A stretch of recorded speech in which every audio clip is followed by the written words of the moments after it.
Hello friends, स्वागत करछि ज्ञान भंडार चैनल रे पुणी एक नुआ फ्रेश एपिसोड रो नाटी होछि एही बयस रे झियो माने संपर्क रखिबा पई पागल होइथांती। विवाह पर समस्त दाम्पत्य जीवन रे शारीरिक संपर्क रखिथांती, कारण प्रत्येक वैवाहिक जीवन रे शारीरिक संबंध रखिबा बहुत गुरुत्वपूर्ण कार्य अटे। किंतु आजिकल युव समाज पाखरे एहाकु नै टिके अधिक जोश देखबा को मिलिथाय। आजिर युवपीढ़ी क्या प्रेम करने गोटे साधारण कथा हो गलानी, किंतु संबंध बनैबा पई किछि समय सीमा रही, जो समय झील माने शारीरिक संपर्क रखिबा पई पूरा पागल होइथांती। आसंतु जानिबा केउं समय महिला माने शारीरिक संपर्क रखिबा पई पागल प्राय होइथांती। शारीरिक संबंध बिना वैवाहिक जीवन अधूरा अटे। बाहाघर किछि समय पर महिला मानक स्वभाव व्यवहार रे बहुत परिवर्तन देखा मिलता है। बाहाघर पर महिला माने शारीरिक संबंध विषय रे कथा हेबाको बहुत लाज करती। महिला माने शारीरिक संबंध प्रति गोटे निर्दिष्ट बयस रे आकर्षित होइथांती। साधारण झील माने विवाह 25 वर्ष बयस रे करा जाई थाए।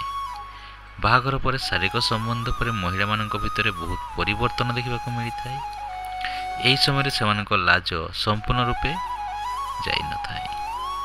25 ରୁ 30 वर्ष बयस भितर महिला माने संतान सुख लाभ करिथांती, जो कारण 5 वर्ष मध्य जीवन बहुत व्यस्त अतिबाहित होता है।